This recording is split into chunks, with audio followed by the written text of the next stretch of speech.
convite dos organizadores. Meu nome é Gustavo Rodrigues, eu sou da área de Fisiologia Vegetal, trabalho atualmente junto ao grupo de modelagem agroambiental da Embrapa Informática Agropecuária, mas tem 2 ou 3 anos só que eu estou aqui em São Paulo. Minha história toda de pesquisa foi feita dentro da Embrapa Cerrados, onde eu estou desde 1984.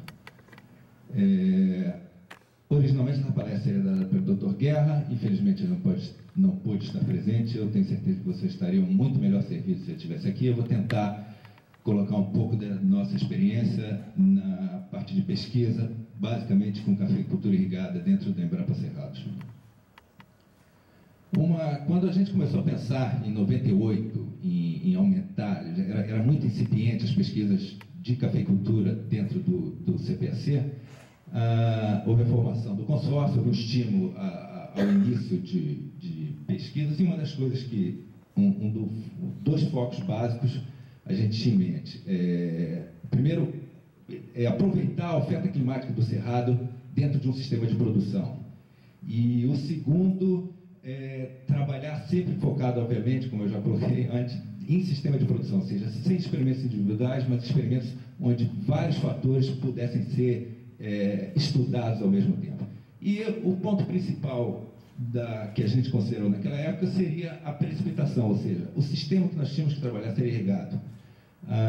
E aproveitar justamente a ocorrência normal de um período seco na região do Cerrado, em maior ou menor escala, para dentro de um sistema de produção de café.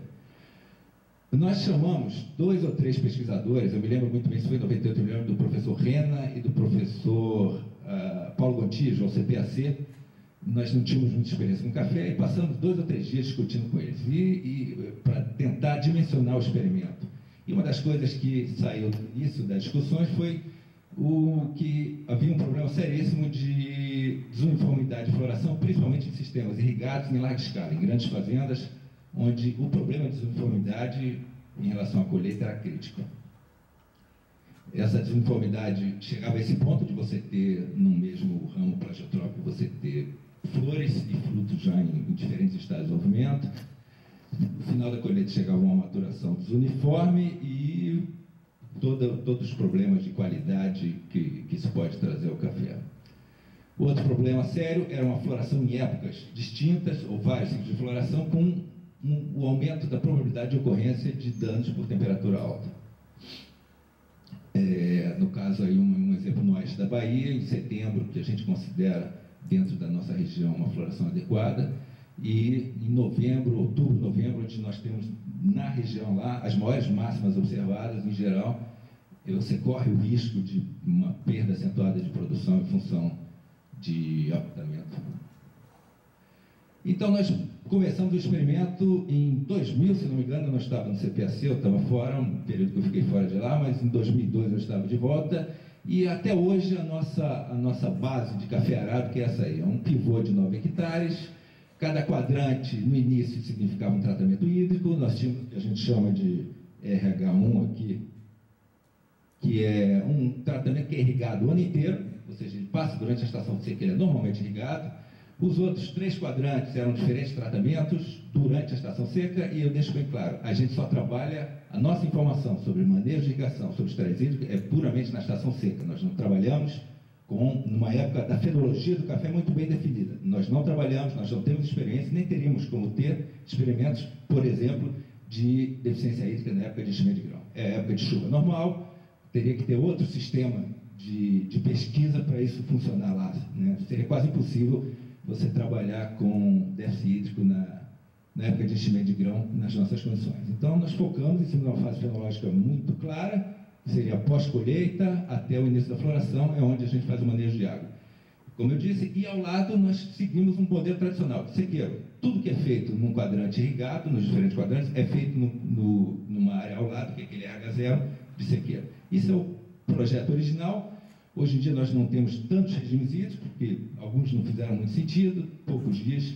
E eu me lembro muito bem que quando a gente resolveu, as plantas estavam com 17 meses de idade, nós resolvemos, vamos começar em julho de 2002. E o que a gente vai fazer de estresse? A gente não tinha a mínima informação. Eu, pelo menos, não consegui nenhuma informação sobre quanto tempo, o que precisaria, havia uma informação quase que acadêmica, a informação quase que acadêmica da necessidade de um estresse hídrico para uma floração do café, uma certa dormência, não muito bem definida fisiologicamente, o tipo de dormência que seria. E a gente escolheu, eu me lembro, em 2002, eu falei, vamos botar 30 dias num quadrante, 60 dias num outro quadrante, e no último quadrante, que a gente chama de RH4 de cá, vamos esperar a primeira chuva. Caindo a primeira chuva, a gente volta à irrigação. A primeira chuva lá, em geral, ocorre a partir de 18, 20, 25 de setembro. E, para nossa surpresa, 30 dias não aconteceu absolutamente nada com o café. Em termos de, por exemplo, uma avaliação fisiológica, um potencial hídrico, ele era exatamente medido, né? De manhã ele era exatamente igual ao irrigado o tempo todo. A partir de 30 dias, 45 dias, começou a cair, efeitos de estresse apareceram, e a gente começou a ver, né, começamos a ter noção da magnitude de estresse. A ideia era a seguinte, a gente precisava conhecer, a gente já sabia que a gente conseguiu uniformizar a floração com estresse, porque a gente precisava saber o efeito de estresse na planta, como é que aquilo se manteria ao longo dos anos. Hoje nós temos 11 anos de estresse, as plantas estão todas lá ainda, na realidade, esse experimento foi recepado, estão lá, mas ninguém morreu. O tratamento mais acentuado, que espera a chuva, chegou a passar 110, 120 dias sem chuva, que é extremamente acentuado, mas ninguém morre e, pelo contrário, elas crescem muito bem. Corre muito risco de produção, os tratamentos mais extremos, corre muito risco de temperaturas altas na época de floração, mas não há nenhum efeito, digamos assim, na planta. Eu nunca tive uma planta que morrer por 100, 120, 110 dias de água, lá, sem água, e muito menos o sequeiro também. Nós tivemos 2007, onde ficou quase 172 dias sem chuva lá. Eu nunca tinha visto café do sequeiro daquele jeito. Em geral, em agosto estava feio, mas ainda estava... E nesse ano, em 2007, ele em julho já estava completamente folhado, parecia que estava morto o café, qualquer avaliação fisiológica impossível, se você pensasse em bolismo, já está acontecendo de tudo naquela planta. E 8 meses depois, esse café obviamente não produziu nada, mas está muito bem, obrigado, e está lá até hoje. Todo esse experimento existe até hoje, não tem exatamente nesse formato. Vamos lá.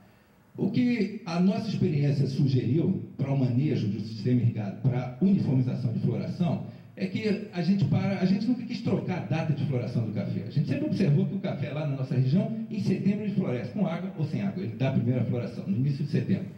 O que a gente tentou foi colocar essa primeira floração como a maior floração, acima de 80%, 77%, 80%. Então a gente viu que precisaria de aproximadamente 70 dias para isso acontecer. Eu me lembro muito bem de uma discussão com o Rena, foi meu professor, o Maestro foi meu professor, e o Rena falava que isso é muito. Eu falava que isso não é muito, isso é campo. Isso é o que acontece no campo. Se você para a irrigação 24 de junho, e você a gente, quando para a irrigação, dá uma lâmina extremamente, você satura teu solo, isso é um processo que ocorre de secamento do solo e o início do estresse da planta. Em 30 dias ela começa a mostrar os sintomas e, aparentemente, numa situação normal, não acontece nada. O café cresce muito bem passando por esses ciclos. A ideia é você ter um ramo ortotrópico, onde todas as gemas, ou a maior parte das gemas, esteja no mesmo estágio de desenvolvimento. Em geral, esse A4 responde muito bem, já tinha sido mostrado. O sequeiro, que é um tratamento mais extremo, ele desfolha, ele perde folha, ele produz pouco, mas aparentemente o desenvolvimento das gemas, ele não é muito afetado. E você chega nesse ponto de uma floração uniforme, uma maturação uniforme. Esses são, acho que, 6 colheitas nos diferentes tratamentos. Aí a gente colocou em termos de potencial de água medida durante a manhã, uma média. O menos 0,2 é o irrigado o ano inteiro. Isso é o potencial de água que é atingido ao final do período de estresse.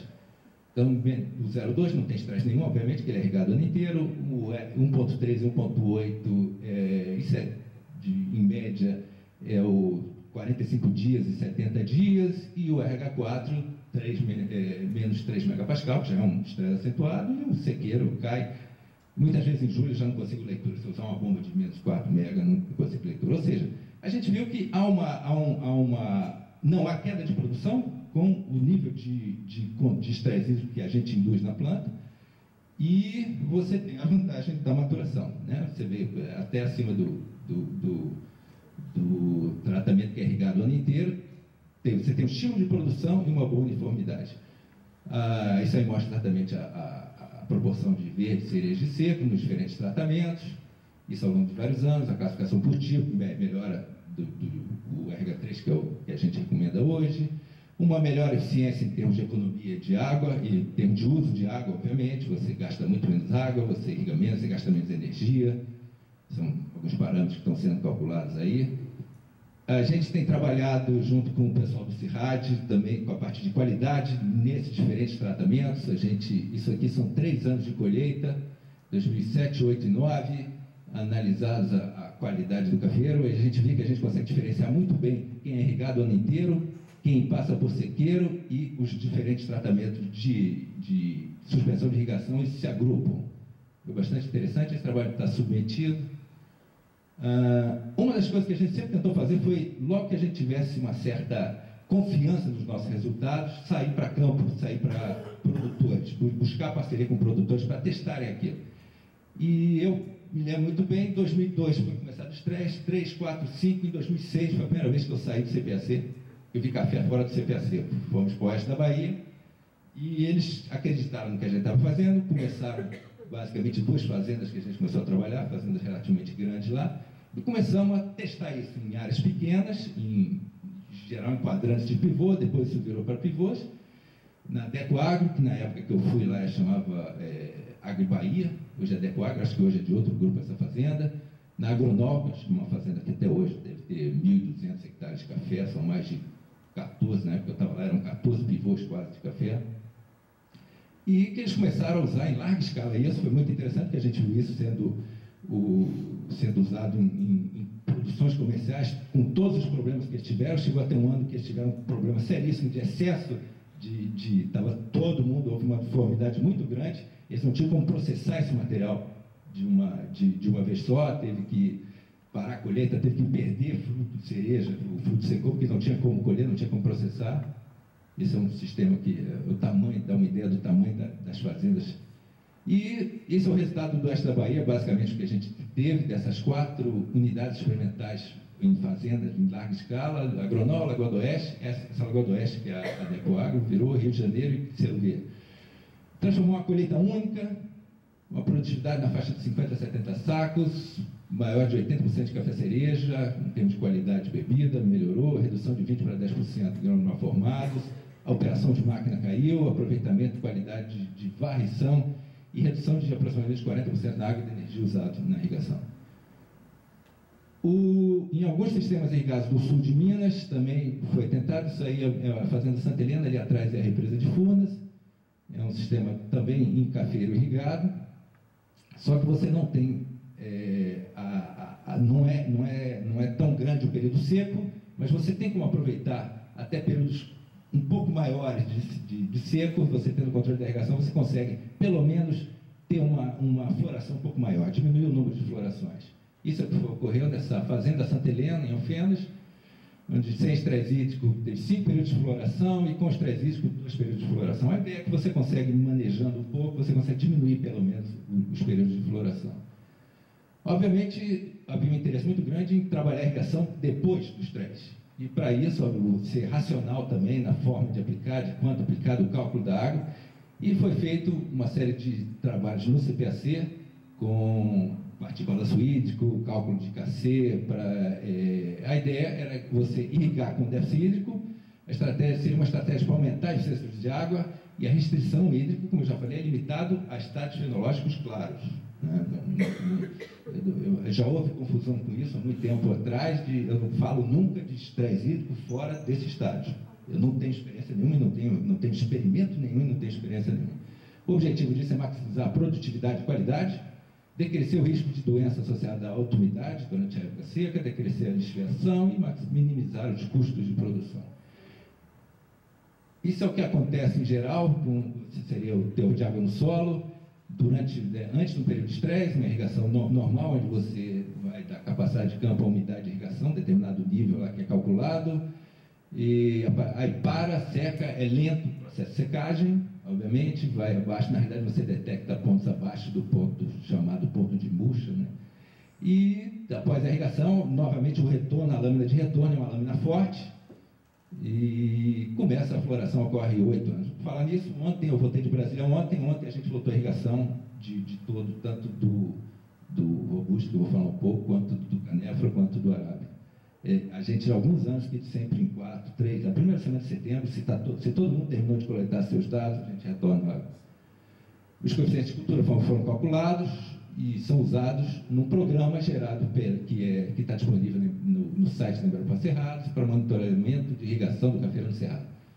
Simplesmente para racionalizar a aplicação de água fora do período de estresse. Ou seja, você entra, tem uma espécie de uma planilha, você preenche os dados lá, uma espécie de uma planilha, e você faz o teu manejo de irrigação. Uma outra coisa que, junto com esse experimento de manejo de água, havia também um experimento em todos os quadrantes, em todos os regimes hídricos, sobre manejo nutricional. Está um pouco fora ali. Comecei também em 2002, desde o início do experimento, começou um experimento onde vamos testar diversas doses de N, P e K. Isso foi andando e gerou, depois de 5, 6 colheitas, o que a gente observou foi que a dose de N batia com o que se usava em sistema de larga escala, a dose de K também batia relativamente com o que usava para o nível de produtividade que a gente tinha, e a dose de P foi um pouco diferente. A gente começou a ter uma resposta quase que linear ao fósforo. Várias pessoas começaram a tentar entender isso, várias pessoas criticaram isso, mas essa é a resposta que a gente tem efetivamente em termos de produção. Isso aí é dado de experimento. Aí tem o grupo Teor de Pedra, isso é questionável, Teor de Pedra Solo, está sendo muito estudado pelo grupo do Paulo Gontijo, já tem 2 alunos de doutorado que estão lá agora, que já terminaram as teses, tem um terceiro começando em uma outra região, estão fracionando o fósforo do solo. Obviamente, uma dose alta de fósforo não é minha área de nutrição, mas o problema não é... Um pouco do problema é a planta, mas a maior parte do problema é só a fixação desse fósforo, né? E o que a gente tem observado, com outros experimentos que estão começando em outras regiões com dose crescente de P, esse aí é um outro experimento, que a produtividade aumentou linearmente até 400, o perfoliagem estabiliza em torno de 1,98, se não me engano, isso é um pouco acima do que se fala normalmente. A maiores doses de P aumentam as frações de P biodisponíveis, um efeito talvez de saturação, você coloca tanto fósforo que as frações de ligação ficam saturadas e você começa a biodisponibilizar ele. O P-alumínio, quando se faz fracionamento, é maior a fração que está ligada ao alumínio do que o ferro-cálcio, e o fracionamento do P indicou que o cafeiro armazena PI nos vapores. Bem, tem gente, esse aí é um outro experimento que começou recentemente, de um outro aluno também, em Três Pontas, e acho que está em andamento ainda. Também, da mesma forma, saímos para campo, principalmente o grupo da nutrição, e começaram a colocar isso. A tentar ver o que estava acontecendo, quem tinha informação sobre histórico de nutrição, o que acontecia quando você jogava P. Eu achava muito engraçado que o pessoal lá no oeste da Bahia, eles chamavam os consultores, o consultor dava uma certa... isso eles mesmos falavam, né? Falava, joga tanto de P com base na área de solo, e a hora que o consultor saía, explicava que o cara duplicava a dose. Ele já começava não acreditando muito naquilo, porque ele falava que sempre havia resposta se você aumentasse a dose. O que não era a dose de livro, era a dose que ele achava que ia aplicar. Isso era muito comum em sistema, no nosso sistema lá, a profusão de raízes na superfície muito grande, que é onde você aplica efetivamente o nutriente, uma vez que você não tem revolvimento nenhum do solo durante um período grande, durante vários anos, e você retira aquela camada em cima do solo de folha, e você vê uma quantidade enorme de raiz na superfície do solo. A ideia é você ter sempre um crescimento vigoroso, você propiciar à planta um crescimento vigoroso, você ter produção e crescimento para o outro lado, sempre diminuir a amplitude de variação, de bienalidade, não eliminar, mas a tendência é diminuir. Isso, no caso, é a Fazenda Lagoa do Oeste, Rio de Janeiro. As diferentes produções deles, que eles começaram a implantar um programa nas parcelas deles com uma dose maior de fósforo. Da mesma forma, esse manejo nutricional foi levado para outras regiões, para o sul de Minas, onde havia problema de baixo pegamento de florada, e alguns exemplos são fazendas muito menores, obviamente, é um outro sistema completamente diferente em relação ao oeste da Bahia, mas estão sendo feitas análises econômicas e, aparentemente, eles estão tendo bons resultados, né? Essa é uma área pequena, são 17 hectares do Tadeu, e também um outra fazenda, Passeio, de Monte Belo, do Adolfo, a mesma coisa, análise ao longo dos anos, desde que começou a aplicar em 2008, que eles começaram a mudar a dose de P, aumentando as doses de P basicamente. E o que a gente tem visto hoje em algumas fazendas, são exemplos práticos, são exemplos de fazenda. Né? Como eu falei, a gente tem uma ideia de que é muito importante a gente estar lá e é muito importante a gente sair também e colocar isso para fora do centro imediatamente. Baixa uma diminuição na variabilidade de produção. Essas são as fazendas que participam da validação atualmente com manejo nutricional, né? Não é a parte de irrigação, são fazendas relativamente pequenas, de 34 até a 283. Se não me engano, 283 é a maior que a gente tem, do Elcio, não sei, ajuste de nutrição no cafeeiro. A média de você pegar esses resultados todos, houve muito pouco a variação no N, na realidade houve antes era na faixa de 240, 314, está na faixa de 260, depois aumentou um pouco o N, em função da produção de que aumenta, mas não tão acentuado. O fósforo que foi o grande diferencial, e está se mantendo aparentemente. Mas a gente está entrando, essa era a variabilidade de produção antes de diferentes produtores, ali o ABCD são os produtores, e hoje, depois de uma nutrição ajustada, diminuiu muito, em geral, a amplitude de variação que você tem de produção ano a ano. Obviamente, você tem diversos tipos de sistemas de produção de café, e o aspecto nutricional tem que ser ajustado a esses tipos, né? De acordo com o espaçamento tradicional, adensado em renque, manejo manual mecanizado, sequeira irrigada. E já estão começando a surgir, junto com alguns outros pesquisadores, tabelas de indicação em função de população, em função do que você está priorizando, ou seja, se você terminou de fazer uma poda, se você vai priorizar um crescimento vegetativo, se você está priorizando as duas fases, né, que podem chegar a ser, digamos, concorrentes da fase de crescimento vegetativo e de enchimento de grão, se você tiver alguma limitação. Então, estão começando a estar evoluindo para tabelas onde você se ajusta ao teu sistema. O manejo da cultura, da mesma área, agora começou em 2008, nós começamos a trabalhar com o braquiária na entrelinha do cafeeiro, como uma forma de tornar mais eficiente. Basicamente a ideia inicial não era nada relacionado com controle de água no solo, uma vez que era um sistema irrigado, e a gente não tinha muita ideia disso, era tentar tornar mais eficiente, mais disponível o nutriente, uma ciclagem melhor de nutriente. E os primeiros resultados, obviamente, melhorou muito a ciclagem de nutrientes, incorporação de matéria orgânica, aumento da atividade enzimática, menor variabilidade da temperatura do solo, maior aumento da umidade, controle de erosão, redução de uso de herbicida. Isso é o que a gente faz lá, mantém, chega nesse ponto, a gente, né, esse aqui não é nem no experimento, esse aqui no CPAC, esse aqui não. E depois você deixa aquilo em cima, você não incorpora, você não faz nada.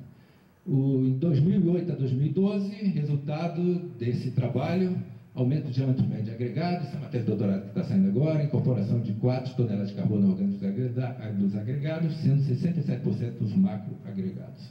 Aumento da atividade enzimática, redução do custo herbicida, redução do número de roçadas e do custo de produção. Um problema é a varrição mecânica. Se for um sistema que usa, é problema isso. O que a gente considera, algumas das nossas sugestões de nova pesquisa, continuar, acho que é uma linha extremamente importante, aumentar o uso, conhecer mais plantas, outras plantas que podem ser usadas, podem ser utilizadas na entrelinha do cafeeiro, manejar esse mato melhor.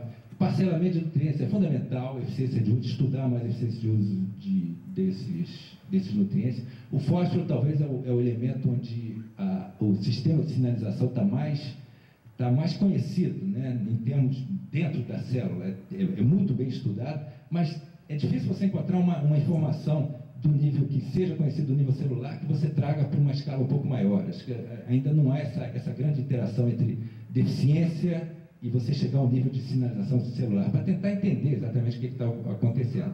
Parcelamento de nutrientes é fundamental, aplicar na época que a planta precisa. Na realidade, o sistema que a gente usa, na hora que você volta a água, se você quiser aproveitar aquele efeito do retorno da água, o adubo já tem que estar lá. Se você perder aquilo, a hora é aquela. Se você perder, depois não vai ser tão eficiente, você não vai ter tanto crescimento. Uma outra coisa que a gente observa, que só um adendo, Há um estímulo, após o período de estresse, a gente tem observado seguidamente o estímulo na taxa de crescimento, havendo disponibilidade de nutrientes.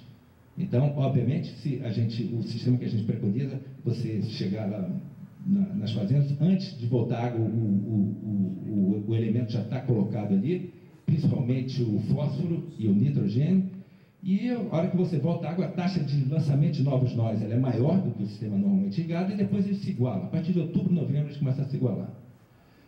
Desenvolvimento de variedades para o sistema irrigado, a gente tem um crescimento extremamente acentuado no sistema irrigado, a gente tem problema de a poda se torna mais necessária, muito mais rapidamente do que em outros sistemas.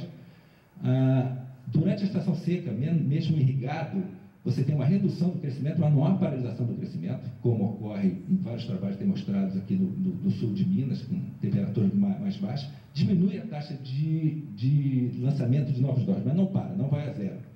Então, para quando você dá os treinos. E a gente quer que pare mesmo.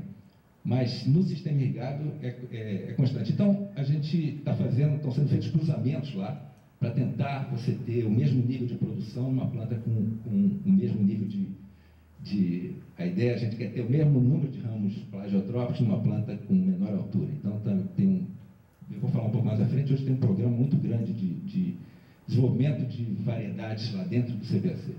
E a temperatura como fator limitante ao crescimento e desenvolvimento. A gente escuta muito falar de temperatura relacionada à floração, basicamente, mas a gente conhece muito pouco o que ocorre nas outras fases da planta. E é fundamental. Eu acho que a temperatura pode ser o grande modulador dessa mudança climática, né? Se vai ter algum efeito do CO2 ou se não vai ter efeito do CO2, pode ser muito modulado pela temperatura. Eu acho que a gente está passando a hora de conhecer qual é a plasticidade, a variabilidade genética de resposta à temperatura, qual é a plasticidade do cafeiro em relação à resposta à temperatura nas diferentes fases enológicas e nos diferentes processos fisiológicos. E tem técnicas de irrigação que estão sendo testadas, pouco conheço no Brasil, mas fora do Brasil, que é irrigação com déficit, secamento parcial de raiz, tentando tornar mais eficiente a planta. Isso é muito usado em região mediterrânea, tem muito estudo em videira. Eu acho que talvez fosse interessante também, eventualmente, isso ser testado, se fosse possível, aqui com café.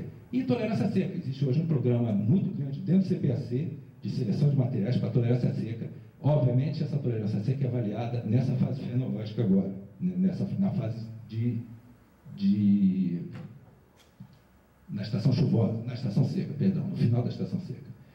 E entrou em 2008 uma população de cadéfora, chegou lá, o Guerra chama de robusta tropical, eu vi isso hoje também, até ontem eu estava trabalhando lá com o Alan, com o Pierre, até ontem de manhã a gente estava lá, e é um material fantástico, é um experimento, assim, quando chegou lá, acho que em 2008, eu estava ainda no centro quando chegou, havia dúvida se a gente plantou no início do inverno, se não me engano, em junho, isso chegou, maio, junho, havia problema se o vento ia matar, que não ia existir nada, o próprio pessoal do Senagem, que já tinham tentado algumas mudas lá e não tinham conseguido. O experimento é fantástico, são plantas muito bonitas, é uma variação enorme, nós estamos achando uma variabilidade fantástica em relação às três itens que nós acabamos de fazer, foi genotipado pelo grupo do Senagem, um grupo de mais ou menos 400 materiais. Esses 400 materiais foram fenotipados agora com relação ao nível de estresse hídrico que chega ao final da estação seca. E a variabilidade é brutal. Você tem materiais fantásticos. O ano passado a gente começou já com 17 materiais, nesse ano foram para 400, e a nossa dúvida era se esse 17 se repetiu esse ano, e a tendência é exatamente a mesma. Você tem material que chega depois de 70 dias sem água com 4 megapascal, você tem material que chega depois de 70 dias sem água com 0,5 megapascal. Você tem material que passa muito bem a seca e não produz nada, você tem material que passa mal a seca e produz bem. Já está na segunda colheita esse material, planta a planta, né, na segunda colheita já, foi 12 e 13, e sempre a gente trabalha com materiais extremos, a gente nunca seleciona, todo material que produz bem e produz mal. Eu quero conhecer as características de cada um deles, não só a seleção não é só feita para material bom. Isso é robusta, a primeira produção foi em 2011, essa produção foi colhida como um todo, a partir de 2012 foi planta a planta. 13 litros por planta, mal que 100 sacos por hectare. Tem várias plantas, eu vi que a etiqueta das plantas são marcadas, tem várias plantas com mais de 10 litros por hectare. Planta a planta, isso é uma colheita de gás, gente, o resultado é por planta, né? A variabilidade é enorme em termos de folha, formato de planta, capacidade de enchimento de grão é um parque de diversões aquilo ali para um fisiologista, para um negócio assim. Basicamente é isso. Eu trabalho na informática agropecuária, parece estranho, mas minha área de pesquisa é a fisiologia.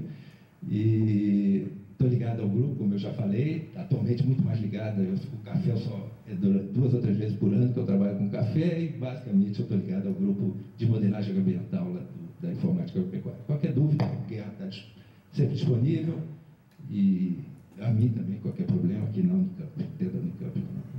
Muito obrigado.